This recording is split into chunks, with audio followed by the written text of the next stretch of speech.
Well, that's a tough act to follow. Some really, really interesting points on cyber, and we're going to take that right into a discussion on semiconductor leadership and competitiveness. And I couldn't be more thrilled to be here with this panel.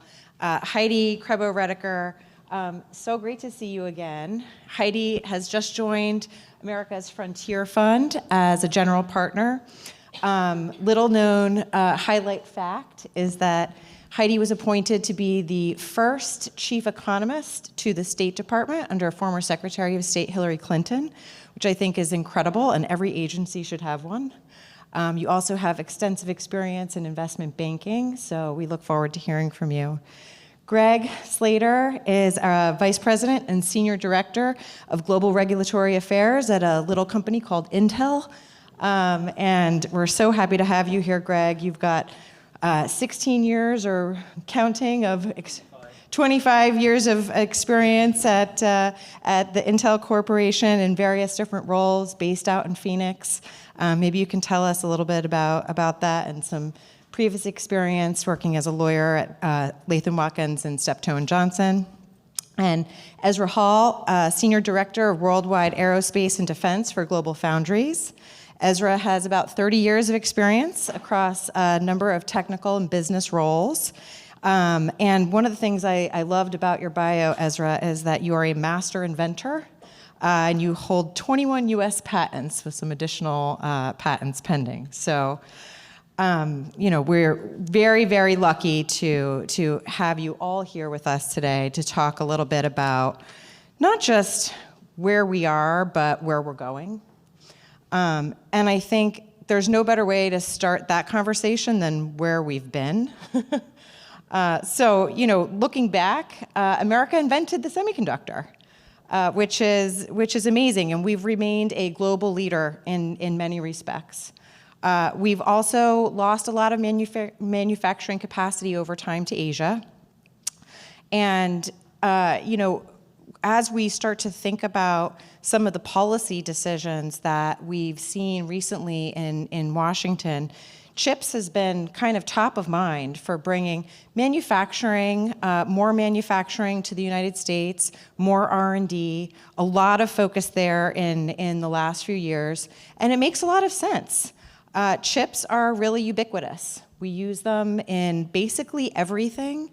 It's been eye-opening to me, I'm sure not to all of you with so much experience, but from our phones and medical devices and smart fridges and communications and defense applications, they're really everywhere. Our Congress passed the CHIPS and Science Act in 2022. And it's a major investment by the US government in the future of US semiconductor manufacturing and leadership. There's money in that bill for R&D, for collaboration among the private sector. And I think there's a lot of promise that holds. One of the things that we can't do this just from a government perspective. Really, the private sector is on the front lines, both in terms of the companies, in terms of capital. And so, we've got this investment now by the government. So tell us from a company perspective, and Greg, I'm going to start with you. What does innovation from a US standpoint look like? Where are we headed, and why is an investment in US innovation so critical to our national and economic security? Well, I'll focus on the semiconductor industry in terms of innovation. And I think what's really important, and we talked about this a little bit last night, is focusing on the breakthrough challenges, not having the NST, the National Semiconductor Technology Center, or the National Advanced NAPMP, Packaging Manufacturing Program. Neither one of those should focus on research that is already being done at universities or will be done, but rather on challenges that nobody is tackling yet. And then, of course, you need to make sure that innovation does not die in the lab, that it goes to the fab. And then that means you need pilot lines, you need access to facilities to experiment and to develop prototypes and then to bring it eventually into production, that innovation that is helpful. So there has to be a close coordination between the money that will be spent, the extra money that will be spent on R&D, and the money spent for additional manufacturing capacity. And Undersecretary Estevez talked about that coordination within the government yesterday or last night. That's going on, but we also need cooperation among industry and then between industry and the government. It has to be pre-competitive research. And so that the IP rules are more flexible, there's more collaboration all around with the relevant stakeholders. And there are a number of breakthrough challenges in the memory and storage area and quantum computing and with Moore's Law in the logic area, et cetera. I'm sure Ezra, who's got 21 patents, and I have none, will add to this.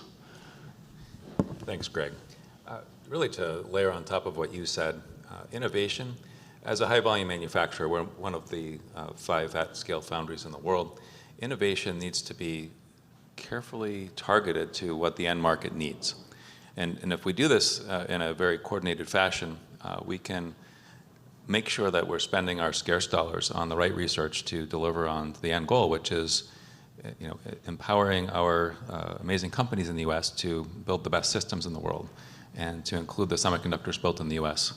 To drive that demand to the U.S. And the technologies that we currently have and then in the future are the ones that they need to deliver on their mission. And so there needs to be close coordination between these labs and the high-volume manufacturers, not only on the types of technology to develop, but to double down on Greg's comment that it must be done in concert in the high-volume manufacturing facilities and carved out corridors to ensure that the integration investment that's being made is done as close to the high-volume manufacturing environment as possible. That makes that valley of death as shallow as possible. That'll ensure that we get these technologies fielded. I think it's really interesting because when we talk about innovation, we often think about what is at the leading edge and what some people call the bleeding edge. But there's actually innovation that comes on top of chips that are at a larger node size, for example. Can you talk a little bit about that, Ezra? Yeah, thanks, Sarah. So what we use in our daily lives are things like this. Smartphones, right? And in your smartphone, there are a couple of chips in there that are deeply scaled CMOS at the what's called leading edge lithography, because that's very good at doing energy efficient computation. Most of the chips in your smartphone and most of the devices in the world are actually on larger lithography nodes. And the largest reason for that is, no pun intended, that those other technology nodes are the most suited for the application that they're performing. For example, RF chips that communicate with the cell phone tower. Right? Those are made in larger technology nodes because they need to have enough power to reach the cell phone tower. They need larger transistors. And so all chips are essential. The technologies that are most suited for the advanced nature of the end use is that which delivers all of the features that you need. And increasingly, that's in larger technology node sizes. Think of electrification. Think of vehicles that are going from combustion engines to electric. They need low resistance, high voltage transistors that can deliver that power efficiently and make you go that extra range with the battery pack that you have. Or think about the camera that's on your house that's doing security that needs to be the lowest possible power. All of these are uniquely achieved. These end use goals are achieved with lithographies that are larger. And so we have to recognize that as we target our capacity investments and our research and development to do so where the markets need us to, right? And to really invest where we will have the most return on those dollars. So we need a leadership role kind of across the spectrum. And so, Heidi, maybe tell us a little bit about America's Frontier Fund and about the frontier technologies that you guys are thinking about. So that IP that's sitting there, that the innovation that never gets developed, is one area where I think this administration, and there's bipartisan support for unlocking some of the value. It's not just research that's sitting in companies, but it's sitting in the national labs. America's Frontier Fund is a frontier tech investment fund that invests in the national interest, and we're funded by a number of significant entrepreneurs, Eric Schmidt, Peter Thiel, Mark Cuban. We have sort of a list of those who wanted to take a science-first approach. So we're populated with a lot of scientists and technologists, and then have VCs as well as former heads of the Stanford Research Institute to sort of do a company building model as well. But I'm actually incredibly optimistic. I know we're going to talk about challenges and opportunities. I think that there are so many opportunities here to unlock the value of the research that we've already invested in, and we know what to do. We know that other economies, particularly in Asia, have led with massive public investment. So we've taken some significant steps, not just with the CHIPS and Science Act, but with the other two major packages, the Infrastructure Investment and Jobs Act and the IRA. And we're talking, it's still a drop in the bucket, but it's long overdue, and it will go to also fund R&D, and that R&D needs to be cutting edge because, with all due respect, we have a huge amount of support for Intel, but we need the next Intel. We need the ecosystem that's going to be able to spin off new companies that are going to do that next frontier breakthrough science that you were referring to. And I do think that is a great opportunity. I also think that the way that a lot of the funding, the public funding, is structured, it's to catalyze private investment. And if we don't realize that our capital markets are one of our greatest strengths, and that we're not going to be able to go toe-to-toe with the large federal funding for one national champion, we need to be able to go back to partnerships, look at universities, industry, government, nonprofit and foundations, and yes, catalyze private investment from markets into these new startups. If we were to take 10% of all the VC money, sort of on average, we'd have an extra $25 to $30 billion going in to fund that valley of death, and that would get us a long way. Greg, I want to come back to you for a second because, Intel is a global leader in many regards and a beacon of U.S. chip production and innovation.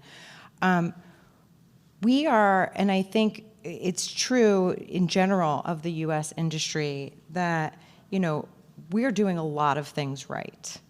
And yet we're competing in a global market with chips that are made in other countries where there's, a historic pattern of much deeper subsidization and everything else. With expected investments coming online in the U.S., how do we make sure that there's a demand for U.S.-made chips? Without getting into WTO violations or other, look, I know there's some that are worried about overcapacity, and I'm not sure that providing a 10 or 15% grant on CapEx, for a fab that costs more than $10 billion just to build and equip, more than $20 billion to build, equip, and operate, is really going to make, somebody's not going to build that kind of a factory just for the grant, right? I can't speak to much smaller factories, but in our case, the incentives are not going to be the tail that wags the dog. So we're going to be very careful on our forecasts. And I don't think anybody anticipated the drop in the market that we're experiencing right now. But having been at Intel 25 years, having seen this multiple times, the more it drops, the more the surge on the backside. And all the analysts predict that the demand is going to be there for the next decade because of AV, IA, or AI, et cetera. And I just think that if we get the innovation right in the U.S., per the comments that have been made, there will be new applications coming, new chip architectures, new devices, and that'll create new demand for capacity. And I think, so there's definitely a correlation there between the two. But aside from U.S. demand, global demand is predicted to be pretty robust, whether you read McKinsey study or BCG study or the Kearney report, they all say about the same thing.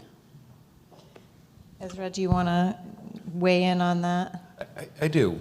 So this is a great supply and demand equation that we have to balance.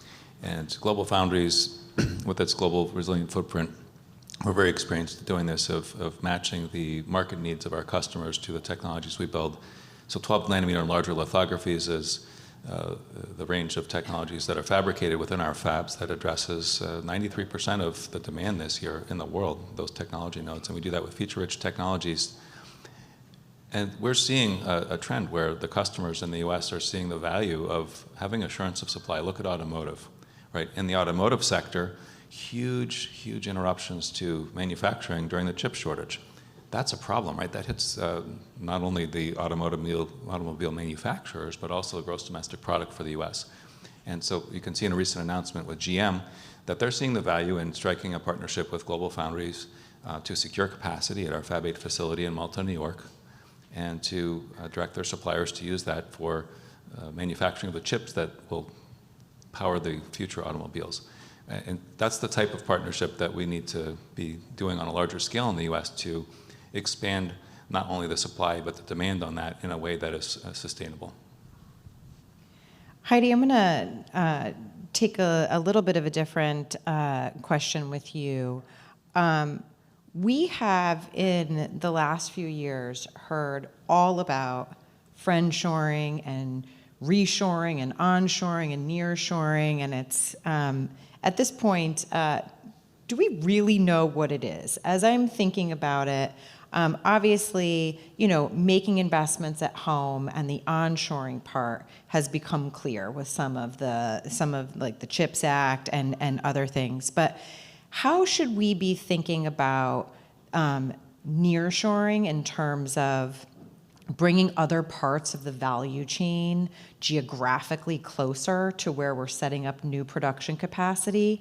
And how do we think about, other sorts of ally shoring where we are synergizing the work that we're doing here with our allies and key partners because we understand that we can't do everything?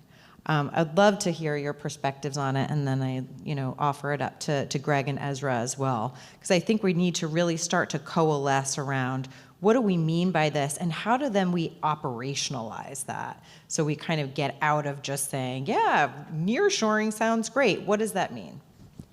So I think it comes from a place of understanding that overdependence and interdependence has created vulnerabilities, and that concentration also creates vulnerabilities, and that was something that became very clear during COVID across where we had all sorts of supply chain disruptions, and companies took their own actions to start diversifying.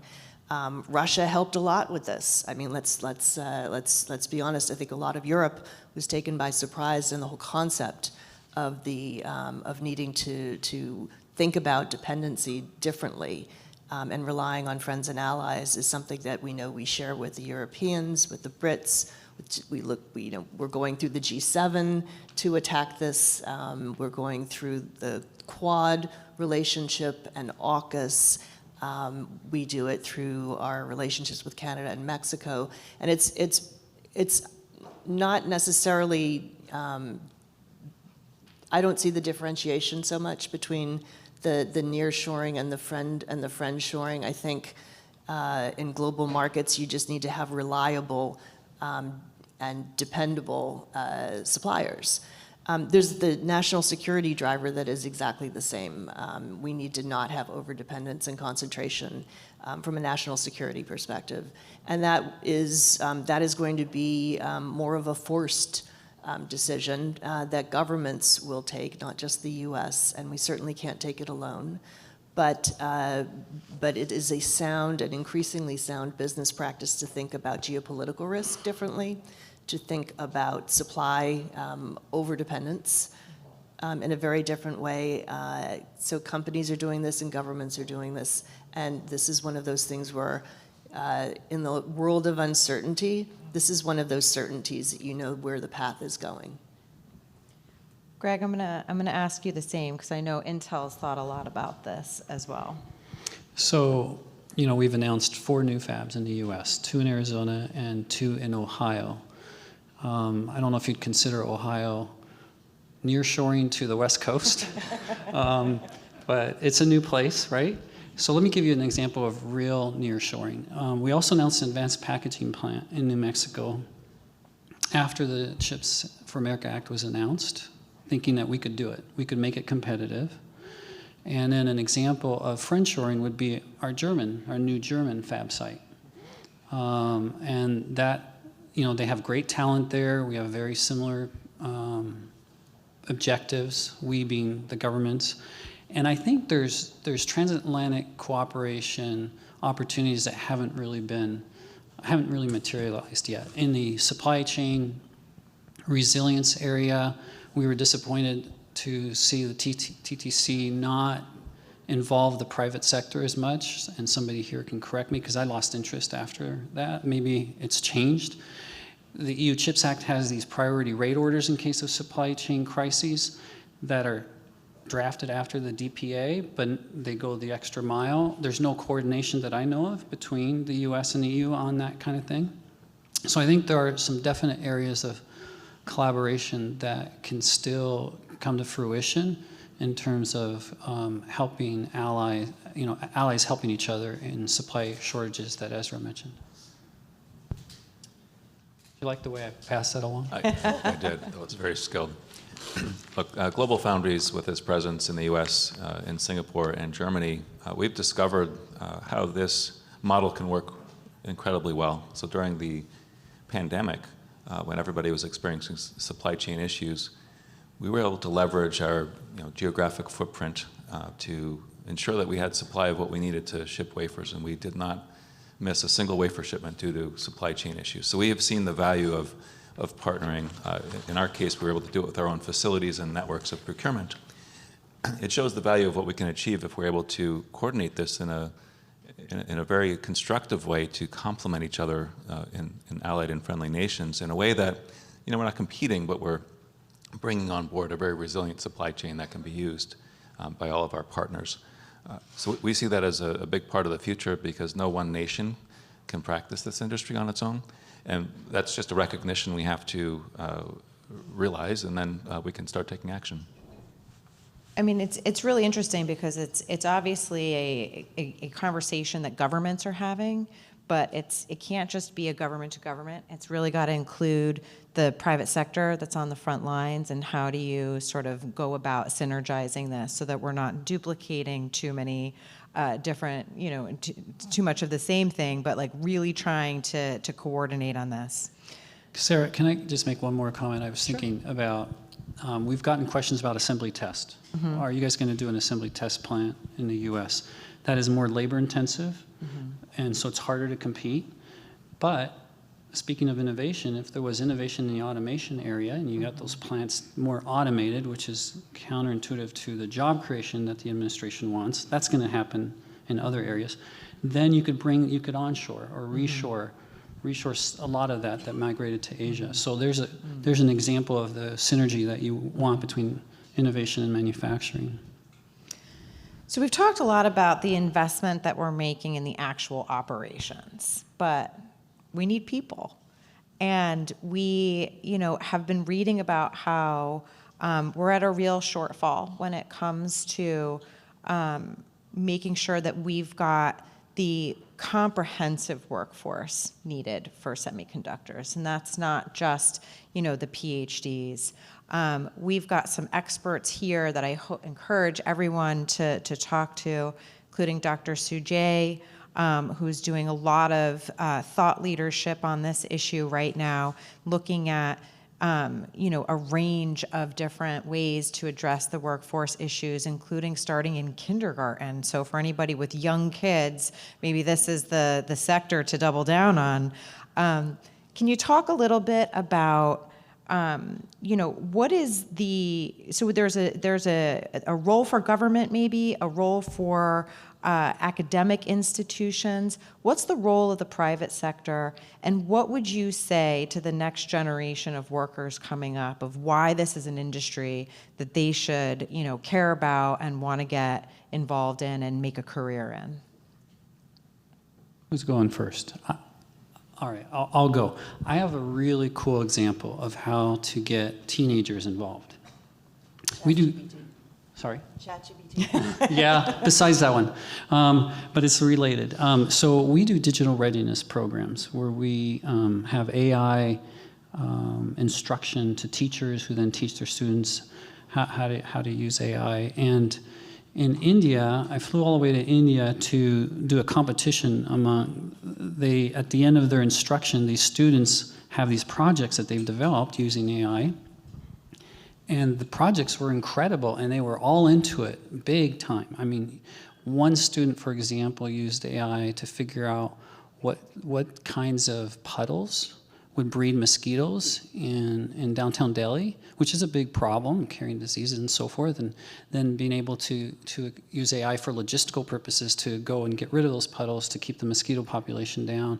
Projects like, and all kinds to remedy a number of common problems. And they were so excited, they were on fire. To bring them in to solve problems that they care about using technology was huge, to watch it. And I think that the other thing that we started is a quick start program in Arizona and other places where technical people at Intel spend 2 weeks instructing disadvantaged communities and working moms and so forth that struggle to get a degree and so forth, with enough instruction to then apply for a technical job on the factory floor and get in right away. And so you're catering to a different population that has not traditionally been involved in the tech sector. So you have to find ways that suit that population to bring them in. So I have very strong thoughts on this because I think that it's really ours to lose. We have the top research universities. We have a K through 12 system that is that in some parts of the country is doing well and some not so well.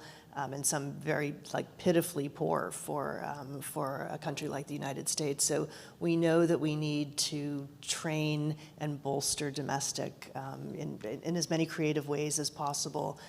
The CHIPS Act has a very strong workforce bent to it and workforce development bent. Getting people who are young focused on problems in their communities is a great way to do it. The other side of this is that we train talent and then we let it go. So we have a really challenging issue, and sitting in Washington watching, I think we should change the term and rebrand the immigration debate to one about talent.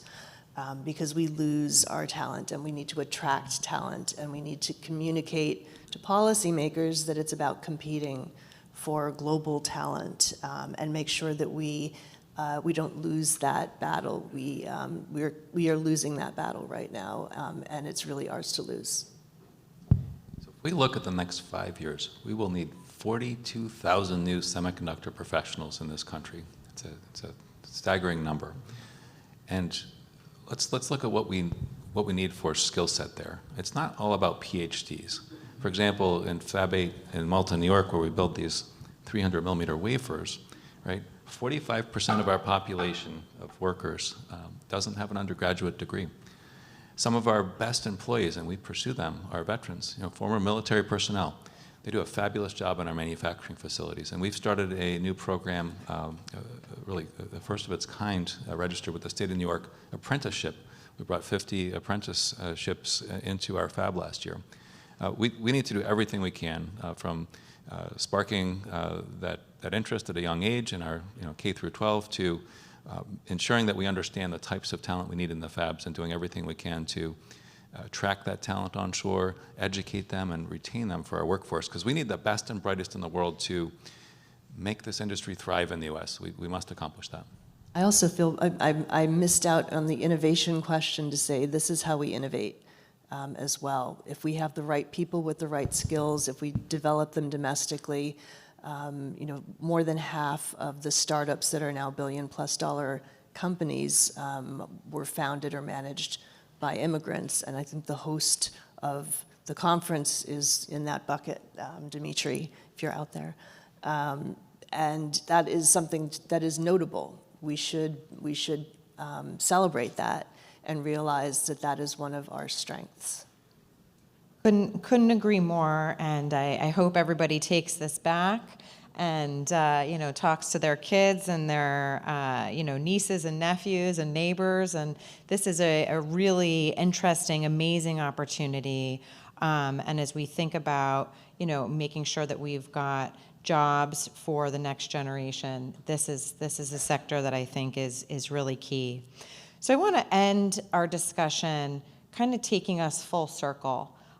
This morning in our future game, we talked a lot about these interconnected issues. One of the areas that struck me as we've been working on semiconductors, not nearly as closely to it as you are, but the U.S. is really a leader on sustainability when it comes to manufacturing. And there's a lot of incredible work that's being done to advance technologies that can help with energy efficiency and water conservation. And that's going to be ever more important as we go forward. So would love to hear your perspectives on what are your companies doing? What are the technologies that might be out there? How should we be looking at this as we move forward? You want to go first? Sure. At Global Foundries, we have a legacy of working this challenge. Our site in Vermont has received numerous environmental awards, including from the EPA recently. And conservation is also a good thing for the bottom line, right? Saving power. Energy is a huge part of the operating cost in the United States for manufacturing. It's a big energy bill. And so everything you can do to reduce the consumption, to be more efficient. We have a 25% carbon gas reduction emission goal by 2030. We're going to do this through a combination of reduction and optimized manufacturing processes, as well as point of source capture with new technologies. And it is so important that we protect the next generations by taking these actions. It's not easy, and it takes innovation. It takes people across the entire workforce coming together on a common vision of making these reductions and incentivizing really the employees to help identify where a lot of small changes can actually add up to some very big improvements. I agree with that. And I don't want this to sound like a commercial, but we are at 100% renewable energy use.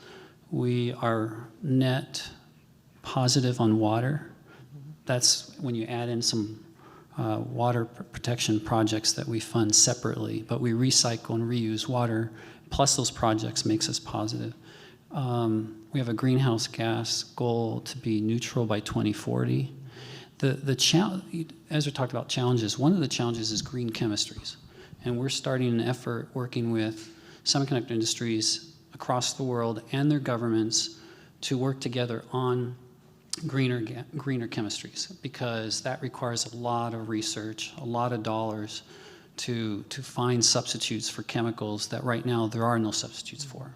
So that's an area that requires a lot of collaboration, and we're working it. It's not easy. Heidi, anything you want to add? So good.